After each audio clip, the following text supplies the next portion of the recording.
Madame, Monsieur, bonsoir et bienvenue dans ce journal. Voici les principaux titres de l'actualité nationale et internationale de ce vendredi 13 septembre 2013. Hamal Hememi déclare que la Tunisie n'a besoin d'aucune intervention étrangère pour se sortir de sa crise politique.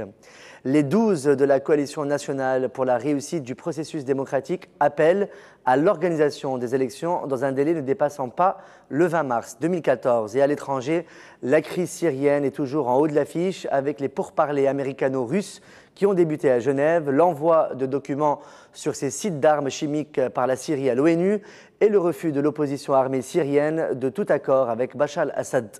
Et enfin, on parlera de la conquête de l'espace qui s'enrichit avec le franchissement de la frontière du système solaire par la sonde Voyager 1.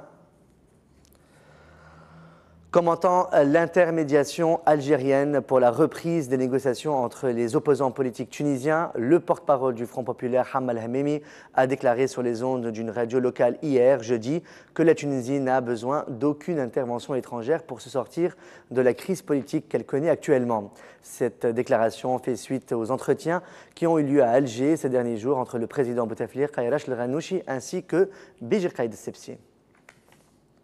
Un mandat de dépôt a été émis dans la matinée de ce vendredi 13 septembre à l'encontre du journaliste Zied El-Heni, rapporte le site Sabeh News.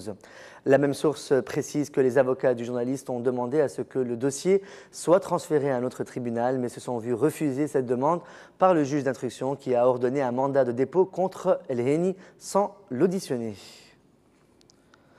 La ministre des Affaires de la Femme, Sihem Badi, a confirmé l'information selon laquelle une délégation d'Israël se serait retirée d'une réunion internationale à Paris en raison de son discours. Lors d'une réunion ministérielle tenue à Paris, une délégation israélienne s'est retirée de la salle en protestation contre la déclaration de Badi et celle de la ministre palestinienne sur la souffrance vécue dans les prisons et la violence exercée sur les femmes ainsi que le non-respect des droits de l'homme, en particulier ceux des femmes et des enfants. Les 12 partis de la coalition nationale pour la réussite du processus démocratique, dont le mouvement Nahda, ont appelé à l'organisation des prochaines élections dans un délai ne dépassant pas le 20 mars 2014.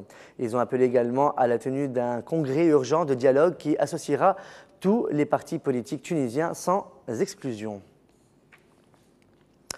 Une bonne nouvelle pour le secteur touristique national. Costa, l'un des plus importants tours opérateurs, organisateurs de voyages internationaux, reprend ses activités en Tunisie après une interruption qui a duré 2 ans. Un de ces bateaux a accosté hier, jeudi, au port de la Goulette, transportant 700 touristes. Le tour opérateur compte également organiser 35 voyages vers la Tunisie d'ici le 15 avril 2014. Béji Caïd Essebsi, président de Nida Tounes, a démenti lors d'une interview accordée au journal Es-Salir ce vendredi 13 septembre sa rencontre avec Rachid Ghannouchi en Algérie. Récemment, il a précisé qu'ils se sont rencontrés à Paris, mais ni à Alger ni à Tunis. En ce qui concerne sa visite en Algérie et son entretien avec le président Abdelaziz Bouteflika, Caïd Essebsi a fait savoir que le président algérien a exposé ses différents conseils pour la Tunisie et la nécessité de trouver une solution urgente à la situation actuelle. Béji Caïd Essebsi a souligné que Bouteflika n'a pris aucune position concernant les affaires du pays et les partis politiques. Les députés retirés de l'Assemblée nationale constituante ont décidé d'intenter un procès à l'encontre d'Ali Al-Araïd, chef du gouvernement, pour avoir omis de révéler des informations sur l'assassinat de Mohamed Brahmi. Les constituants décidants ont appelé à la création d'une commission d'enquête indépendante sur la responsabilité du gouvernement dans le crime. Cette décision a été annoncée lors d'une conférence de presse sur l'initiative nationale pour révéler la vérité sur l'assassinat de Chokri Blaïd. Notons qu'un document daté du 14 juillet 2013 précisant que Brahmi fait l'objet d'une menace d'assassinat par des groupes salafistes et n'a pas été révélé à l'opinion publique. Zied Lakhdar, secrétaire général du parti El-Watad, a déclaré au journal Es-Salir dans son édition de ce vendredi 13 septembre qu'une tentative d'assassinat à l'encontre de Monjir Rahwi, membre du Front populaire, a été déjouée. Il a ajouté qu'un groupe de salafistes a tenté d'assassiner Monjir Rahwi le 10 septembre dernier et a été arrêté. Selon Zied Lakhdar, les unités de sécurité ont effectué une descente à la rue de Palestine à Lafayette, au centre-ville de Tunis, et ont arrêté les membres de ce groupe. Dans l'actualité internationale, Américains et Russes ont entamé hier jeudi à Genève des pourparlers cruciaux sur la Russie en affichant d'entrer leurs divergences peu après l'engagement de Bachar al-Assad de placer son arsenal chimique sous contrôle international, mais seulement si les États-Unis ne menacent plus son pays et cessent de livrer des armes aux rebelles. Celui-ci s'était engagé à envoyer aux Nations Unies les documents nécessaires pour signer l'accord sur l'interdiction de l'utilisation des armes chimiques lors d'un entretien à la chaîne publique russe Rossiya 24, mais il avait aussi demandé en échange des concessions importantes à Washington. Quand nous verrons que les États-Unis veulent effectivement la stabilité dans la région, cesseront de menacer et de chercher à attaquer et de livrer des armes aux terroristes, alors nous considérons que nous pouvons mener le processus jusqu'au bout, avait déclaré Bachar al-Assad alors que le Washington Post a révélé mercredi soir que les premières livraisons américaines d'armes légères et de munitions aux rebelles ont débuté il y a 2 semaines. En attendant, le gouvernement syrien a déjà adressé à l'ONU des documents nécessaires pour signer l'accord sur l'interdiction de l'utilisation des armes chimiques. Un pas nécessaire mais insuffisant pour Washington qui exige la destruction pure et dure de l'arsenal chimique de la Syrie. De son côté, Israël a réitéré son refus d'adhérer à la Convention internationale interdisant l'utilisation des armes chimiques.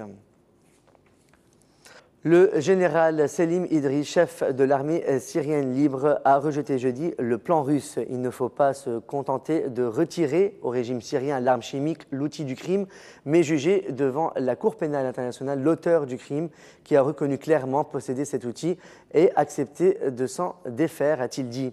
Pour la coalition nationale syrienne, l'opposition, l'initiative russe est une manœuvre politique destinée à faire gagner du temps à Bachar al-Assad.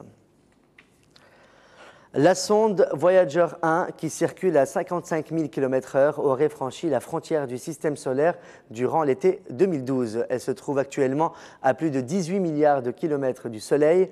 E.D. Stone a travaillé sur ce projet pour la NASA. Nous avons toujours espéré, lorsque nous avons commencé il y a près de 40 ans, que cela puisse arriver, mais aucun d'entre nous ne pensait que ce serait aussi énorme. Aucun d'entre nous ne savait que les Voyagers pouvaient durer aussi longtemps. Gary Stark a lui aussi participé au programme. Nous avons fait sortir le matériel que nous avons créé sur le Soleil en territoire extraterrestre. La matière dans laquelle évolue Voyager n'a pas été créée par le Soleil. Elle est créée par des étoiles voisines, des restes de supernovas et plus encore. 2 sondes ont été lancées en 1977, Voyager 1, et 1 mois plus tard, Voyager 2. Des machines fabriquées pour survivre 5 ans, mais qui sont toujours en bon état. Leurs caméras ont été éteintes pour économiser les batteries au plutonium qui devraient s'épuiser vers 2020. C'est la fin de ce journal. Merci de votre fidélité. On se retrouve demain soir pour une nouvelle édition et bonne fin de soirée sur notre chaîne.